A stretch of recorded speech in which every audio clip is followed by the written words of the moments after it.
Hello my dear friends. So आज फिर मैं आपके सामने, जैसे कि निर्धारित था हमारा टाइमिंग्स कि फ्राइडे को 5 o'clock आपके सामने होंगे और कुछ वर्ड अपडेट्स के बारे में एंड कुछ AEC DEC के जो प्रोग्राम्स हैं उनके बारे में बात करेंगे। टाइम बहुत बड़ी चल रहा है। आज के टाइम में कनाडा के लिए PPR आनी शुरू हो गई है, तो स्टार्टिंग से शुरू करते हैं। जैसे आपको मालूम है कि माई वीज़ा ओवरसीज से मैं Deep Arora, I am director sales and marketing, और घुमार मंडी पर्ल पैलेस से हम ऑपरेट कर रहे हैं। From the last 5 years we have been serving the nations and society. और हमारी कोशिश यही होती है कि लोगों को हम सेवा करें और उनका जो ट्रस्ट है, जो फेथ है, वो हम पे बना रहे। तो एक सेकंड, आई थिंक ये मुझे लगता है कि थोड़ी सी फोटो स्टिल करिए। एक सेकंड मैम,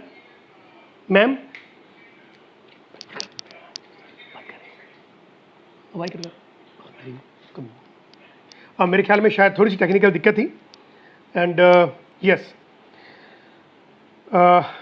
तो जैसे मैं बता रहा था कि माई वीज़ा ओवरसीज़ ने फेथ और आपकी फेथ और ट्रस्ट की बदौलत हमने जैसे लुधियाना से ऑपरेट कर रहे हैं, ऐसे ही हम श्री गंगानगर से भी ऑपरेट कर रहे हैं। और खुशी की बात यह है कि श्री गंगानगर में हमने आइल्स का जो सेंटर ओपनिंग की है, वहाँ पर मिस्टर सिकंदर अरोड़ा हैं जो कि टेक केयर करते हैं हमारी जो ब्रांच है माई वीज़ा ओवरसीज़ की। और वहाँ पर आप मिस्टर सिकंदर अरोड़ा को भी मिल सकते हैं। साथ साथ में बात करें कि यदि आप हमारे साथ काम भी करना चाहते हैं तो उसमें भी आप हमारे साथ काम कर सकते हैं। मतलब हम अपनी अर्निंग का 70%, मैंने आपको बार बार बताते आ रहा हूँ कि हम 70% अपनी इनकम का लोगों में डिवाइड करते हैं जो हमारे साथ एसोसिएट होते हैं। सो पहले हम वर्ड अपडेट की बात करते हैं, उसके बाद फिर कुछ डिग्री और डिप्लोमा के बारे में, यूनिवर्सिटी एंड कॉलेजेस के बारे में। कुछ लास्ट टाइम मैंने थोड़ा सा फास्ट बोल दिया था, कई लोगों को हो सकता है नहीं समझ आया होगा, तो आज उसको समराइज़ करेंगे। प्लस साथ में जो मैंने प्रोग्राम्स के बारे में बताया था कि फाउंडेशन प्रोग्राम से लेकर हम डॉक्टरेट तक कैसे इसका प्रोसेस चलता है, उसके बारे में 2-4 मिनट लगा लेंगे। और जैसे बताया कि AEC DEC या DBS के जो प्रोग्राम होते हैं या DEP के प्रोग्राम होते हैं उनके बारे में बात करते हैं। तो स्टार्टिंग फ्रॉम बिगिनिंग की कनाडा जो कि हमारी स्पेशलिटी है, और मुझे लगता है कि जितने भी कंसल्टेंट आज की डेट में काम कर रहे हैं उनके लिए कनाडा जो है हॉट डेस्टिनेशन है, स्टूडेंट्स के लिए भी हॉट डेस्टिनेशन है। न्यूजीलैंड एंड ऑस्ट्रेलिया का अभी थोड़ा सा हम वेटिंग पीरियड पे हैं कि अभी तकरीबन कोशिश यही है कि जल्दी कि उनके बॉर्डर्स ओपन हो जाएं। और स्टूडेंट्स जो है, जो भी वेट कर रहे हैं, जो भी अपने होम कंट्री से स्टडी कर रहे हैं, ऑनलाइन स्टडी कर रहे हैं, तो भगवान करे कि जो उनका ड्रीम है ऑस्ट्रेलिया में जाकर पढ़ने का, और वहाँ पर सपोज उनकी अकॉर्डिंग टू उनकी स्किल सेटलमेंट भी होती है, तो उनकी सेटलमेंट भी हो। सो राइट फ्रॉम बिगिनिंग कनाडा से शुरू करते हैं। कनाडा आज की डेट में दिल खोल कर PPR दे रहा है। PPR का मतलब पासपोर्ट रिक्वेस्ट, मतलब अब उनका वीज़ा लग गया। जब कनाडा की एम्बेसी आपसे पासपोर्ट की रिक्वेस्ट करती है तो इसका मतलब आपका वीज़ा लग गया। आपका वीज़ा स्टैंपिंग के लिए वो लेते हैं, कोरियर सर्विस, जैसे मैं बताया था कि रिज्यूम हो चुकी है, तो उसके बाद आपका जो वीज़ा है विद इन 3 to 4 days या 5 days according to the timings, क्योंकि रश बहुत ज़्यादा। और कहने का मतलब है कि जो लोग इस टाइम वेटिंग में थे उनके लिए बहुत बड़ी खुशखबरी आ गई कि PPRs आ रहे हैं। अब आप अपना सितंबर के लिए आप तैयारी करिए, वहाँ पर जाने की आप बैग एंड बैगेज तैयार करिए और कनाडा के लिए आप फ्लाई करने के लिए तैयार रहिए, क्योंकि 21 अगस्त से, जैसे कनाडा ने बताया कि वो अपने जो एयरलाइंस हैं, जो अपने बॉर्डर्स हैं, वो भी ओपन करने जा रहे हैं। आपको फ़्लाइट की जो है परमिशन मिल जाएगी, बट फ़्लाइट की परमिशन मिलने से पहले 2-3 बातें जो मैं आमतौर पे बोलता रहता हूँ वो ये है कि आप अपने आप को वैक्सीनेटेड करिए, अपने पासपोर्ट को वैक्सीनेटेड करिए। फर्स्ट डोज, सेकंड डोज आप लगवा के रखिए, या सेकंड डोज आप जब जाना है आपने तो उससे 14 डेज पहले आपने अपने आप को वैक्सीनेटेड कर लेना है। तो पासपोर्ट आपका वैक्सीनेटेड चाहिए। इससे क्या होगा कि आपको क्वारंटीन होने की ज़रूरत नहीं पड़ेगी। क्वारंटीन का मतलब सीधे सीधे तकरीबन आपका $2000 का फ़ायदा है। तो क्यों ना वैक्सीनेशन की हेल्प से सॉरी क्या यदि हम कनाडा में लैंड करते हैं तो हमें क्वारंटीन की ज़रूरत नहीं पड़ेगी। और अराइव कैन एक एप्लीकेशन है, वहाँ पर आपको रजिस्टर करना पड़ेगा। 21 अगस्त के बाद आप जो फ़्लाइट कर सकते हैं कनाडा के लिए। तो मैंने बताया कि खुशखबरी है ही है। बाकी बात करते हैं यदि यूके के लिए, तो वीज़ाज़ के लिए आप फाइलिंग कर सकते हैं। ऑस्ट्रेलिया के लिए वीज़ा फाइलिंग कर सकते हैं। यूके के लिए आपको इंटरव्यू के लिए तैयार रहना पड़ेगा, क्योंकि जो स्टूडेंट जिनका आईएलटीएस क्लियर नहीं है उनको इंटरव्यू के लिए प्रिपरेशन कर लेनी चाहिए। And second thing is that कि जो मेरे फ्रेंड्स यूरोप में भी स्टडी करना चाहते हैं या ट्रैवल करना चाहते हैं, उनके लिए भी इंटरव्यू आनी है, तो उसके लिए भी आप प्रिपेयर रहिए। तो यूरोप विदाउट आपका इंटरव्यू बहुत मुश्किल है कि सिलेक्शन हो जाए। एम्बेसी में आपकी इंटरव्यू होनी ही होनी है। यूएस में वीज़ाज़ आ रहे हैं, फ़्लाइट्स पॉसिबल हो जाएंगी, और जो स्टडी वीज़ा का जो दौर है वो 21 सितंबर के बाद खुलने वाला है। यूएई में आप नहीं जा पाएंगे, अभी वहाँ पर जो फ़्लाइट्स हैं वो अभी बैन है। और कनाडा के लिए बात करें, जो मैं बात भूल गया था, 6 अगस्त से पहले या 6 अगस्त तक जो आईआरसीसी ने बताया था कि हम आपके जो रिज़ल्ट्स हैं वो आपको दे देंगे, चाहे वो अप्रूवल हो या वो केस कोई डिक्लाइन में आ जाए, रिफ्यूज़ल में आ जाए। तो आपका जो रिज़ल्ट है कनाडा का, जिन्होंने मई से पहले 20 मई से पहले जिन्होंने फाइलिंग की हुई है, 6 अगस्त से पहले उनका रिज़ल्ट आने वाला है। तो सितंबर के लिए आप तैयार रहिए। मैक्सिमम स्टूडेंट्स को पीपीआर आ चुकी है, बाकी वेटिंग में है, और जल्दी ही इस महीने मतलब जुलाई के लास्ट या अगस्त के पहले हफ्ते तक, फर्स्ट वीक तक जितने भी केस क्लियर हैं वो कनाडा ने पीपीआर भेज देनी है, और आपको कोई भी इसमें टेंशन लेने की ज़रूरत नहीं है। सो वर्ल्ड अपडेट के बारे में मैंने बताया कि कनाडा खुलने जा रहा है 21 अगस्त से फ़्लाइट्स ओपन हो जाएंगी, पीपीआर आ रहे हैं। यूके आप जा सकते हैं, यूरोप आप जा सकते हैं, यूएस के लिए वीज़ाज़ लग रहे हैं। तो ओवरऑल जो मैंने लास्ट वीडियो में बताया था कि मौसम अच्छा होने जा रहा है in the sector of immigration, और किसी को घबराने की ज़रूरत नहीं है। बस आप अपने आप को वैक्सीनेटेड कर लीजिए ताकि क्वारंटीन से आप बच जाएंगे। चलिए, ये 5-7 मिनट में मैंने आपको बताया कि वर्ल्ड अपडेट क्या है, क्योंकि लोग बहुत ही वेट करते हैं एटलीस्ट वर्ल्ड अपडेट के लिए, क्योंकि उनको मालूम होता है कि जो हमारे पास लेटेस्ट अपडेशन आती है वो हम अपने व्यूअर्स के साथ शेयर करते हैं। लास्ट टाइम मैंने कुछ बात की थी फाउंडेशन कोर्सेज, फाउंडेशन प्रोग्राम से लेकर डॉक्टरेट तक, क्योंकि प्रोग्राम से बात की थी और मैंने यूनिवर्सिटी एंड कॉलेजेस का डिफरेंस बताया था, डिप्लोमा और डिग्री का बताया था। थोड़ा सा ये सेशन फास्ट हो गया था, तो मैं चाहता था कि लास्ट टाइम भी मैंने कहा था कि जब मैं 23 जुलाई को दोबारा आपके साथ लाइव हूँगा तो 2-4-5 मिनट जो पिछला जो मैंने आपको गाइडेंस दी थी, जो मैंने कहा था कि ये पेरेंट्स के लिए तो बहुत बढ़िया है, क्योंकि पेरेंट्स को मालूम होना चाहिए कि उनके जो बच्चे हैं उन्होंने किस प्रोग्राम में, किस स्ट्रीम में, किस कोर्स में उन्होंने जाना है। तो हमारा जो ये सेशन होता है ये मैक्सिमम एजुकेटिव होता है। हम किसी को नहीं कहते कि हमारे से वीज़ा लगवाइए, आप हमारे पास आइए और हम आपका वीज़ा लगवा के देंगे। देखिए, वीज़ा लगवाना तो एम्बेसी के हाथ में होता है, हमने वीज़ा अप्लाई करना होता है। मैं बार बार अपने फ्रेंड्स को, अपने व्यूअर्स को यही बताता हूँ कि माई वीज़ा ओवरसीज़ आपका वीज़ा अप्लाई करने के लिए है। वीज़ा लगना या ना लगना ये एम्बेसी पे डिपेंड करता है। तो हम किसी को फेक या मिस कमिटमेंट नहीं करते। थोड़ा सा 2-4 मिनट में बात करते हैं कि आपके जो फाउंडेशन कोर्सेज है से लेकर डॉक्टरेट तक, इसका एक छोटा सा प्रोसेस क्या होता है। देखिए, फाउंडेशन कोर्सेज होता है जो आपका लास्ट जो एजुकेशन होती है, जो लास्ट आपकी क्वालिफिकेशन है, उस गैप को फिल करने के लिए होता है। मैंने जैसे लास्ट टाइम बताया था कि जिन स्टूडेंट्स ने +2 में मैथमेटिक्स नहीं रखा होता तो वो वहाँ पर जाके फाउंडेशन कोर्स ले लेते हैं 3 से 4 महीने का। या जिनको यहाँ पर इंग्लिश बोलने में मुश्किल आती है तो ऑस्ट्रेलिया में जैसे मैंने बताया कि ESL होती है, एलिकोस होती है, कनाडा में ESL है।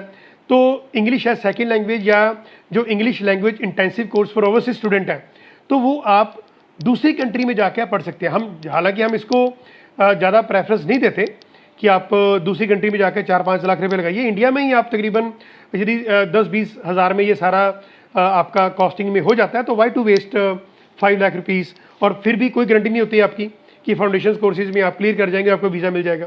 तो हो सकता है कि आपको अपनी कंट्री में वापस आना पड़े। तो फाउंडेशन कोर्सेज जो होते हैं आपकी स्पोर्ट के लिए होते हैं। सेकंड, जैसे मैंने बात बताई कि सर्टिफिकेट कोर्स होते हैं। देखिए, फाउंडेशन कोर्स होते हैं तकरीबन 4 से 6 महीने के लिए मैक्सिमम। सर्टिफिकेट कोर्स होते हैं 12 महीने तक। वो चाहे आप +2 के बाद कर लो, चाहे आप ग्रेजुएशन के बाद कर लो, साथ में उसका नाम पड़ जाएगा सर्टिफिकेट। तो ये भी आप कोर्स कर सकते हैं। उसके बाद यदि मैं सर्टिफिकेट के बाद बात करूँ तो वो रेंज आती है डिप्लोमा और एडवांस डिप्लोमा की। देखिए, डिप्लोमा और एडवांस डिप्लोमा जो है ये तकरीबन 1 साल से लेकर 1.5 से लेकर 2 से लेकर 3 तक चलता है। एडवांस डिप्लोमा तो क्या 3 साल की होता है, डिप्लोमा भी आपका 1 साल से लेकर 2 साल का होता है। हमारी ये कोशिश होती है कि जो स्टूडेंट डिप्लोमा करते हैं तो वो एटलीस्ट 2 ईयर्स का डिप्लोमा जरूर लें, क्योंकि कनाडा का जो रूल है इमिग्रेशन का वो ये है कि जो स्टूडेंट वहाँ पर 1 साल की स्टडी के लिए जाएगा उसको 1 साल का ही पोस्ट ग्रेजुएट या पोस्ट स्टडी वर्क में मिलेगा। यदि वो स्टूडेंट फॉर एग्जांपल 1.5 साल के लिए जाता है, 1.5 ईयर्स के लिए जाता है तो उसको 1.5 साल का ही मिलेगा। पर यदि स्टूडेंट 2 साल के लिए जाता है तो उसको 3 साल का पोस्ट स्टडी वर्क परमिट मिल जाता है।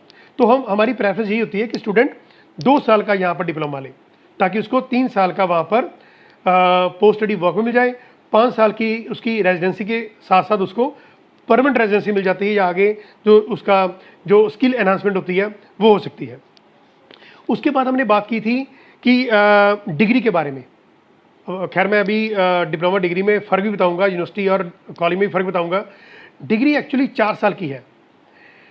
कनाडा की और US की जो डिग्री है वो 4 ईयर्स की है। UK की, इंडिया की, न्यूजीलैंड की, ऑस्ट्रेलिया की ये डिग्री 3 ईयर्स की है। तो ये आप ध्यान रखिए कि यदि आप कनाडा में डिग्री करना चाहते हैं तो आपको 4 साल वहाँ पर लगाने पड़ेंगे, पर पोस्ट स्टडी वर्क परमिट आपको 3 साल का मिलेगा। तो आपकी वहाँ पर 7 साल की जो रेजिडेंसी हो जाती है। यदि आप डिग्री के साथ डिग्री ऑनर्स कर लेते हैं तो आप एक स्पेशलाइज्ड आपको नॉलेज मिल जाती है। देखिए, डिग्री का फ़ायदा तो ये है कि एडवांस डिप्लोमा में तो आप मान लीजिए कि आपको प्रैक्टिकल के बारे में बताते हैं, बट डिग्री में आपको practical, theoretical and specific knowledge मिलती है, आपको स्पेशलाइजेशन नॉलेज मिल जाती है आपको, मतलब इन डेप्थ आप स्टडी करते हैं डिग्री में। तो डिग्री में और कई बेनिफिट है, आपको PR, आपको वर्क परमिट मिल जाता है, PR मिल जाती है, पॉइंट ज़्यादा है। तो वो हम बात करेंगे डिप्लोमा और डिग्री में क्या बेनिफिट है उसके साथ साथ। अभी तो जस्ट आपको मैं थोड़ा सा ओवरव्यू दे रहा था, जो हमने लास्ट टाइम हम कुछ स्किप कर गए या थोड़ा सा मैं फास्ट बोल गया, तो वो धीरे धीरे आपको सारा समझ आएगा। 1-2 मिनट आगे लेंगे आपके। आगे जो मैं बात कर रहा था कि जो डिग्री ऑनर्स है, तो ऑनर्स का मतलब ये होता है कि आपने जैसे मान लीजिए कि IT में सपोज इंफॉर्मेशन टेक्नोलॉजी में आपने डिग्री कर रहे हैं, तो आपकी जो स्पेशलाइजेशन है, जो आपका ऑनर्स है, वो सपोज आर्टिफिशियल इंटेलिजेंस भी हो सकता है, वो आपका प्रोग्रामिंग भी हो सकती है, नेटवर्किंग भी हो सकती है। तो आप कोई इसमें डिग्री ऑनर्स के साथ भी आप डिग्री कर सकती हैं। इसके बाद हमने बात की थी जो पोस्ट ग्रेजुएट डिप्लोमा है। देखिए, पोस्ट ग्रेजुएट का मतलब ये हो गया कि ग्रेजुएट के बाद जो आप कोर्स कर रहे हैं वो पोस्ट ग्रेजुएट हो जाएगा। डिप्लोमा होगा वो भी 1 साल का हो सकता है। सर्टिफिकेट तो मैंने आपको बता दिया कि एक साल का मतलब 12 महीने का सर्टिफिकेट कोर्स होता है। आप PG जो डिप्लोमा है ये 2 साल तक का भी ले सकते हैं, ये कनाडा में इसका प्रावधान होता है। सेकंड जो मैं बात करने वाला था वो है पोस्ट ग्रेजुएट जो बैकलॉरेट कोर्स होते हैं। बैकलॉरेट का कोर्स मतलब वो ये होता है कि जब आप किसी यूनिवर्सिटी में जाते हैं तो वहाँ पर आप चाहे आपने ग्रेजुएशन की हो, आपने PG का कोर्स पहले किया हुआ इंडिया से, या आपने मास्टर्स की हो, तो आप ये कोर्स दोबारा ले सकते हैं, और ये एक बहुत कॉप अप के रिलेटेड कोर्स होता है, आपको पेड इंटर्नशिप भी मिल जाती है। ये बेसिकली यूनिवर्सिटी वालों के लिए होता है। अब मैं जो बात बताने जा रहा हूँ ये एक बहुत इंपॉर्टेंट चीज़ है, ये है एसोसिएट डिग्री। देखिए जो एसोसिएट डिग्री है ये सिर्फ और सिर्फ यूएसए देता है।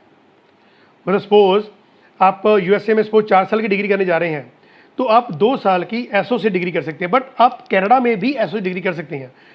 ये ज़्यादा मतलब पावरफुल या कह सकते हैं कि अभी इंपॉर्टेंस नहीं रखी इसने, बट ब्रिटिश कोलंबिया में और कैलगरी में आप एसोसिएट डिग्री कर सकते हैं। देखिए सिर्फ 2 ऐसी प्रोविंस हैं जहाँ पर आप एसोसिएट डिग्री कर सकते हैं। रेस्ट ऑफ कनाडा में अभी इसका जो कह सकते हैं कि इम्पोर्टेंस नहीं है, और आप एसोसिएट डिग्री करनी है तो आप कैलगरी या ब्रिटिश कोलंबिया में ही कर सकते हैं। इसके बाद आप जैसे मैंने बताया कि एसोसिएट डिग्री के बाद आपका प्रोफेशनल प्रोग्राम कर सकते हैं। अब प्रोफेशनल प्रोग्राम का मतलब क्या होता है? प्रोफेशनल का मतलब जैसे आपने कोई वहाँ पर कोर्स कर लिया है मैसन का, कारपेंट्री का या वेल्डिंग का, तो जो प्रोफेशन में आ जाते हैं तो वो कोर्सेज आप प्रोफेशनल डिग्री में कर सकते हैं। साथ में मैं बताना चाहता हूँ कि आप इंटीग्रेटेड मास्टर भी कर सकते हैं। इंटीग्रेटेड मास्टर का मतलब ये होता है कि आप 2 डिग्री को इकट्ठा कर सकते हैं, यूजी एंड पीजी को। इसको कोलैबोरेटिव डिग्री भी कहते हैं या इसको जॉइंट डिग्री भी कहते हैं।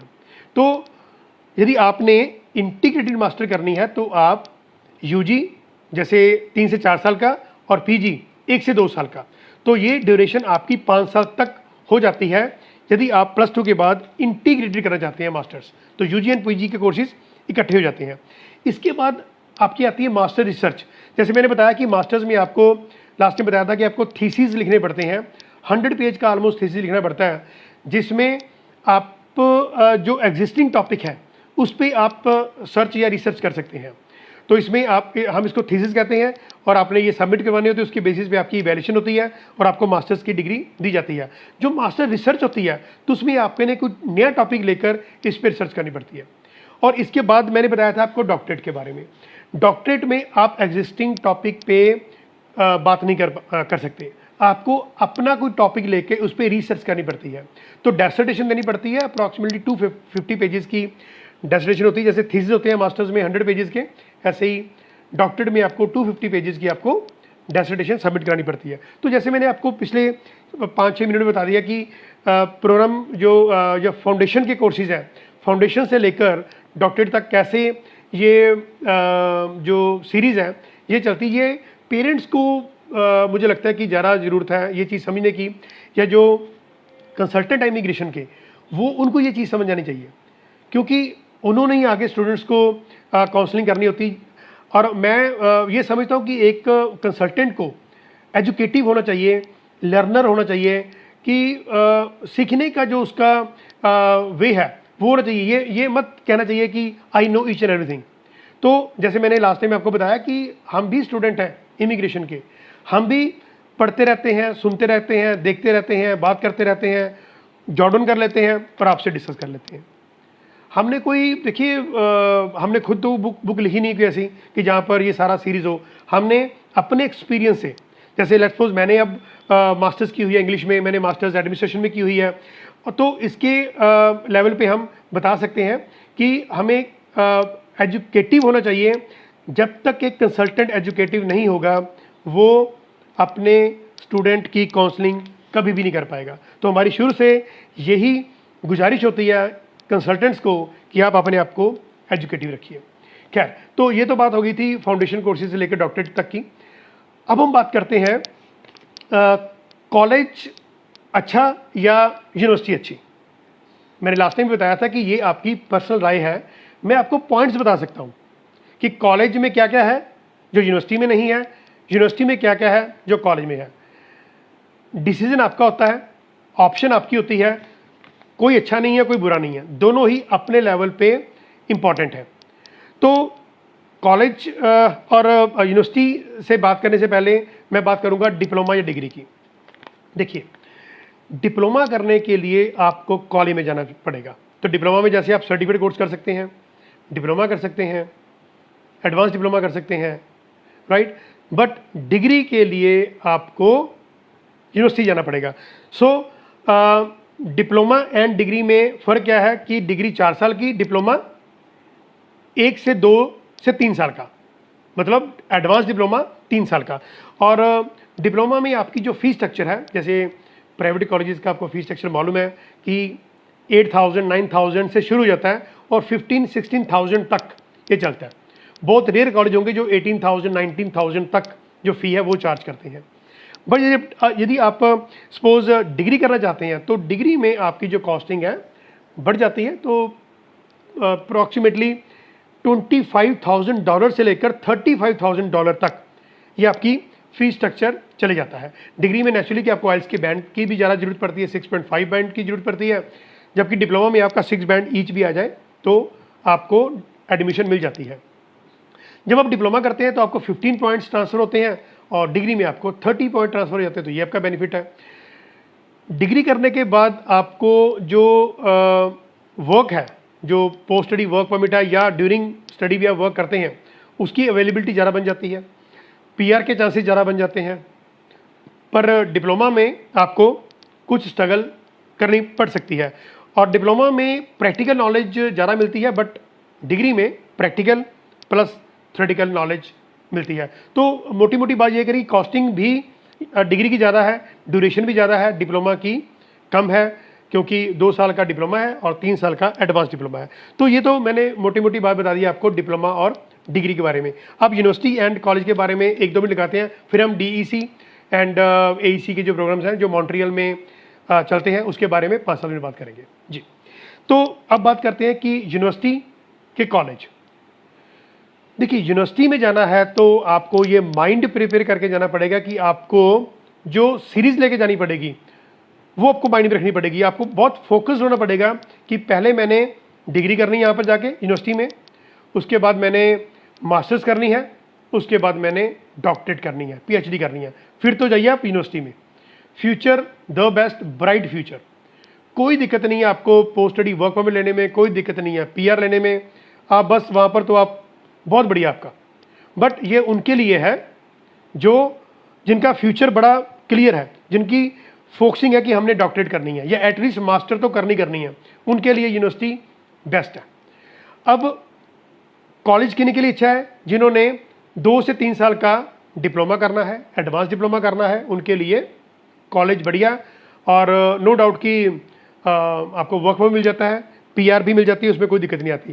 देखिए, यूनिवर्सिटी में कुछ चीज़ें नेगेटिव भी हैं, पॉजिटिव भी हैं। देखिए, यूनिवर्सिटी में कॉप अप इतना ईजी नहीं मिलता, रेयर है, पर कॉलेज में आपको कॉप अप मिल जाता है। अब कॉलेज में आपको स्कॉलरशिप बहुत कम मिलती है, बट यूनिवर्सिटी में आपको स्कॉलरशिप, मतलब अच्छा स्टूडेंट है और स्कॉलर है तो नेचुरली की स्कॉलरशिप मिल जाती है। यूनिवर्सिटी में नो डाउट कि डेप्थ में नॉलेज होती है।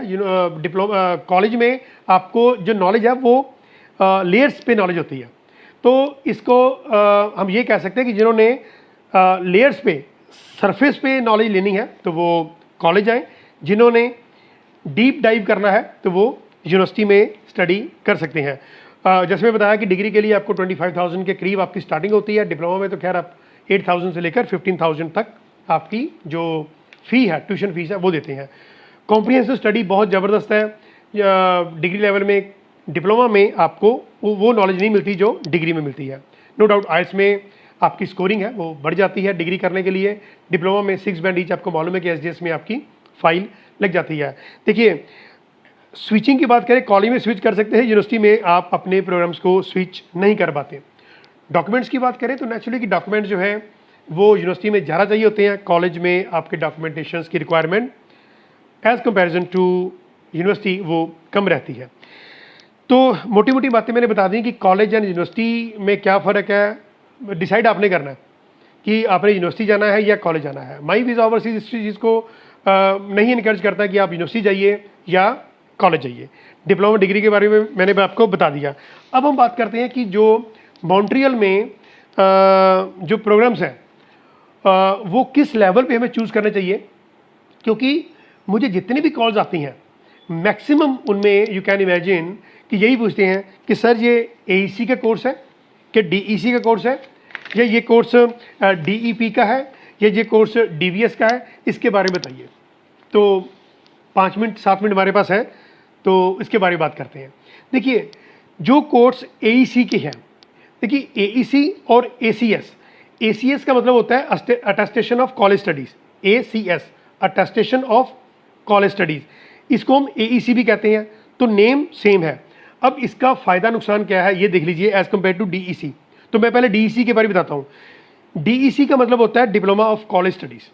अब दोनों में फ़र्क क्या है, जो अटेस्टेशन ऑफ कॉलेज स्टडी है और जो मैंने दूसरा बताया DEC, ये डिप्लोमा ऑफ कॉलेज स्टडीज़, दोनों में फ़र्क क्या है। दोनों में जो मेजर डिफरेंस ये है कि AEC का कोर्स लेने के लिए या ACS का कोर्स लेने के लिए आपको 1 साल का जो वर्क परमिट है वो मैंडेटरी लेना पड़ता है PR लगाने से पहले। तो ये मैंडेटरी है। PR की जो चांसेस हैं बढ़ जाते हैं नो डाउट, क्योंकि इसमें आपको फिनांस के कोर्सेज मिल जाते हैं, जैसे कोर्सेज मैनेजमेंट के रिलेटेड हो गए, या सप्लाई चेन मैनेजमेंट है, या अर्ली चाइल्ड एजुकेशन के कोर्सेज हैं, या आपको प्रैक्टिकल कोर्स जो ट्रेनिंग के रिलेटेड कोर्स होते हैं वो आपको AEC और ACS में मिलते हैं। तो सबसे बड़ा बेनिफिट ये होता है कि यहाँ पर आपको PR के चांसेस बढ़ जाते हैं, बट 1 साल का आपको जो वर्क परमिट है वहाँ पर लेना पड़ता है। 1800 आवर्स की आपको यहाँ पर स्टडी करनी मस्ट है। ये है मेजर डिफरेंस AEC और DEC में। DEC में क्या है, जो मैंने डिप्लोमा ऑफ कॉलेज स्टडीज़ के बारे में बताया, ये इजी रहता है। जो स्टूडेंट ज़्यादा अपने माइंड पे बोझ नहीं डालना चाहते, बर्डन नहीं डालना चाहते, तो वो DEC के प्रोग्राम लेते हैं। तो इसमें क्या है, ये almost equal to associate degree के बराबर होता है। यहाँ पर थ्योरेटिकल और प्रैक्टिकल दोनों नॉलेज मिल जाती है। तो मेजर डिफरेंस क्या हुआ कि जो AEC या ACS के कोर्स है वहाँ पर 1800 की आपको जो स्टडी है वो करके 1 साल का वर्क परमिट मैंडेटरी है, बट जो DEC का कोर्स है उसमें वो मैंडेटरी नहीं है। अब नेक्स्ट बात करें DEP के। अब P से आपको मालूम है कि प्रोफेशनल कोर्स होगा, D से मालूम है डिप्लोमा होगा। तो डिप्लोमा ऑफ प्रोफेशनल यदि हम बात करें तो ये आप इसकी स्टडी के करने के बाद डायरेक्ट आप PR के लिए एलिजिबल हो जाते हैं। देखिए सबसे बड़ी बात है, AEC में आपको 1 साल का वर्क परमिट लेना पड़ता है PR लेने के लिए, फिर PR ईजी हो जाती है। बट जो आप प्रोफेशनल कोर्स कोई भी करते हैं तो उसमें आप डायरेक्ट अपनी स्टडी के बाद PR के लिए मॉन्ट्रियल में, क्यूबेक में फाइलिंग कर सकते हैं। अब जो DVS है, अब D का मतलब मैंने डिप्लोमा बता दिया, V का मतलब वोकेशनल, और S का मतलब स्टडी। तो डिप्लोमा इन वोकेशनल स्टडी। अब वोकेशनल स्टडी का मतलब क्या होता है, जैसे जो मैकेनिकल कोर्स होते हैं, या जो आपके ऑटोमेटिक कोर्सेज हो गए, या ड्राफ्टिंग के कोर्सेज हैं, ये कोर्स कर सकते हैं। और सबसे बड़ा बेनिफिट ये है कि आप सैटरडे संडेज की स्टडी कर सकते हैं। रेस्ट ऑफ द डेज आप अपना जो वर्किंग राइट्स हैं वो करिए। और DVS के कोर्सेज में आप सैटरडे संडे भी पढ़ सकते हैं, कैन यू इमेजिन। तो मैंने जो ये 4 बातें बताई आपको, AEC और ACS ये तो सेम हो गए। ACS का मतलब अटेस्टेशन ऑफ कॉलेज स्टडी, जिसमें AEC का मतलब सेम ही होता है सॉरी। और जैसे मैंने बताया कि DEC ये डिप्लोमा ऑफ कॉलेज स्टडीज़ है, इसमें आप इजी होती है और स्टडी करने के बाद ही आप PR के लिए फाइलिंग कर सकते हैं। DEP मैंने बताया ये प्रोफेशनल कोर्स है, डिप्लोमा ऑफ प्रोफेशनल कोर्स, और DVS ये वोकेशनल कोर्सेज है। तो कहने का मतलब ये है कि आपको यदि आप PR के लिए जाना चाहते हैं और 1 साल का आप वर्क परमिट लेना चाहते हैं, वहाँ पर मैंडेटरी पार्ट में आना चाहते हैं, तो फिर AEC कोर्स करिए। अदरवाइज आप कहते हैं मुझे पढ़ाई की और साथ ही में PR के लिए एलिजिबल हो जाऊँ, तो आप DEC का कोर्स कर सकते हैं। तो कहने का मतलब है कि मैंने पिछले 20-22-25 मिनट में आपको 3-4 बातों के ऊपर फोकस किया। पहला तो फोकस किया हमने कि फाउंडेशन कोर्सेज लेकर डॉक्टरेट तक हम कैसे अपनी स्टडी को कंटिन्यू करते हैं। तो ये पेरेंट्स के लिए, स्टूडेंट्स के लिए, जो कंसल्टेंट्स हैं इमिग्रेशन के लिए, या जो IELTS सेंटर चलाते हैं, उनके लिए ये बहुत बहुत बेनिफिट रहेगा कि मालूम होगा कि फाउंडेशन से लेकर डॉक्टरेट कैसे करते हैं। फिर कॉलेज में जाऊं या यूनिवर्सिटी में जाऊं, तो ये भी सबसे बड़ी प्रॉब्लम होती है, वो भी मैंने ट्राई की सॉल्व करने की कि 4-5 पॉइंट 5-6 पॉइंट मैंने बताए हैं।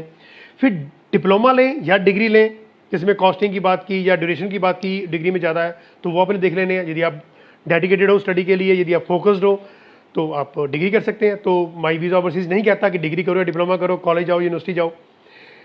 तो अब मॉन्ट्रियल की बात मैंने की, या AEC कोर्सेज किए जो ACS के, या मैंने DEC की बात की, या मैंने प्रोफेशनल के कोर्स बात की, या मैंने वोकेशनल कोर्सेज की बात की है। तो ये चीज़ें आपके माइंड में आपको रखनी पड़ेंगी। जब भी आप ओवरसीज एजुकेशन लेनी है, उस कंसल्टेंट के पास जाइए जिसके पास नॉलेज हो, जिसके पास एक्सपीरियंस हो, जो डायरेक्ट कॉलेजेस यूनिवर्सिटी से काम कर रहा हो। किसी भी ऐसे कंसल्टेंट के पास मत जाइए जिसके पास लाइसेंसिंग नहीं है, जिसका सोशल सर्कल नहीं है, जिसको नॉलेज नहीं है। क्यों हम कहते हैं, मुझे भी कई बार फ़ोन आते हैं, सर रीच करा दो, बॉर्डर क्रॉस करा दो, पैसे बाद में ले लेना। मुझे समझ नहीं आता कि आप क्यों लेयर करते हैं किसी कंसल्टेंट को 5-7 लाख रुपए लुटवाने के लिए, और फिर पुलिस के पास जाते हैं कि वो कंसल्टेंट हमारा पैसा लेके भाग गया। अब खुद इन्वाइट करते हैं, डॉक्यूमेंट है नहीं है, सिर्फ पासपोर्ट है जी मेरे पास। जाली आप ITR लगाइए, जाली आप प्रॉपर्टी का वेरिएशन लगा दीजिए, और जाली आप बैंकिंग लगा दीजिए। बाद में आपको दे देंगे सर आपका ये वीज़ा लगवा दिया, रुपया लेंगे 12 लाख रुपया। क्या फ़ायदा, वहाँ पर जाके फंस गए तो कंसल्टेंट कहेगा देखो जी मेरा काम था वीज़ा लगवाने का, मैंने लगवा दिया, अब आप जहाँ पर मर्जी जाओ, मुझे क्या लेने देना। हम खुद फंस जाते हैं। अपने कनपटी पे गोली मारने का क्या मतलब आपको। यानी ये चीज़ें मैं बार बार कहता आ रहा हूँ कि 10-15 हज़ार में आप दे सकते हैं, आप ये काम कर सकते हैं। Why to waste 5 to 10 to 20 lakh rupees. US के लिए बात करते हैं, सर यूएस का वीज़ा लगवा दो, कोई भी नहीं लगवा सकता यूएस का वीज़ा, आपने खुद नहीं लगवाना है। एक कंसल्टेंट आपको गाइड कर सकता है कि एम्बेसी के सामने आपने कैसे अपने आप को प्रेजेंट करना है, कैसे अपने बॉडी लैंग्वेज रखनी है, आपका कॉन्फिडेंस बोलता है। आपने खुद वीज़ा अपना लगवाना है यूएस का, कोई कंसल्टेंट ने वीज़ा नहीं लगवाना होता, वो सिर्फ आपकी प्रिपरेशन करा सकता है इंटरव्यू की, दैट्स इट, और कुछ नहीं हो सकता। बाकी जितना भी वीज़ा है आपके डॉक्यूमेंटेशन में लगते हैं। हमें तो कोई फ़ोन कर ही ना कि जो ये कहे कि रीच करा दो, बॉर्डर पास करा दो, पैसे बाद में लेना। हमने लेने 10,000 रुपया, तो वो बाद में क्या लेंगे, वो नेचुरली की जो सर्विस चार्जेस हमारे होते हैं वही लेंगे हम। हमने कोई 10 लाख 20 लाख तो लेना नहीं है कि 5 लाख पहले दे दो 15 लाख बाद में दे दो। हमारा तो एक सिंपल फंडा होता है, वीज़ा अप्लाई करेंगे, आप एम्बेसी की फीस अपने क्रेडिट कार्ड से जमा करा दो, हमें 10,000 रुपीज़ दे दो, हम आपका वीज़ा अप्लाई करेंगे। आ गया आपका, नहीं आया आपका, सिंपल। कोई इसमें कोई जलेबियों की तरह हम नहीं इसको करते कि कर लेंगे जी, देख लेंगे जी, इन केस वो केस वो में, हमें कोई केस नहीं आता ऐसा। खैर, सो सीधी बातें करने का मतलब यही होता है कि हमारे पास जो भी आते हैं काउंसलिंग लेने के लिए, सीधी काउंसलिंग होती है कि ये आपने +2 में आर्ट्स किया है, ये कोर्स मिल जाएंगे, वहाँ पर जाके कॉमर्स किया है, नॉन मेडिकल किया है, मेडिकल किया है, ये कोर्स मिलेंगे, ऐसा ऐसा फ्यूचर है, ऐसे आपकी इतनी ट्यूशन फीस है, ऑफर लेटर में फीस लिखी होगी, कॉलेज में जमा करा दो, आपको TT मिल जाएगी, टेलीग्राफिक ट्रांसफर मिल जाएगी, आप GIC आपका, हम आपकी हेल्प कर देंगे, मेडिकल में आपकी हेल्प कर देंगे बुक कराने में, और करना क्या है, आपके फाइलिंग अपलोड कर देंगे, दैट्स इट। हमारा कोई ज़्यादा काम होता नहीं है। अब आप कहीं वीज़ा लगवा के दो, तो वीज़ा कैसे लगवा के देंगे भाई, वीज़ा तो कोई लगवा के नहीं दे सकता, वीज़ा अप्लाई कर सकते हैं, लगवाना जो है वो एम्बेसी काम होता है। खैर, सो टाइमिंग्स 2-3 मिनट ऊपर हो गए हैं, और आप बहुत बहुत प्यार करते हैं, आप बहुत सपोर्ट देते हैं, इतना फेथ करते हैं। माई वीज़ा ओवरसीज़ जो है वो फास्टेस्ट ग्रोइंग कंपनी बनती जा रही है आपके प्यार की बदौलत। श्रीगंगानगर में हमने IELTS का सेंटर शुरू कर दिया है। जो श्रीगंगानगर के एरियाज़ के जो स्टूडेंट्स हैं, मेरे फ्रेंड्स हैं, वो वहाँ पर जाके हमारी जो फैकल्टी है उनसे मिल सकते हैं। One of the finest faculty रखी है, 8 बैंड की फैकल्टी है। स्टूडेंट जो जाएंगे उनको बेनिफिट होगा। वहाँ पर सपोज आपको कोई चीज़ नहीं समझ आती तो आप मुझे भी कॉल कर सकते हैं। जैसे मैंने बताया कि मेरा जो कॉन्टैक्ट नंबर है वो 9815873700। घुमार मंडी पर्ल पैलेस से हम ऑपरेट कर रहे हैं। नेक्स्ट फ्राइडे 30 जुलाई को आपके सामने दोबारा नए अपडेट्स लेकर हाजिर होंगे। तब तक के लिए मुझे दीजिए इजाज़त। बहुत बहुत धन्यवाद आपका, शुक्रिया।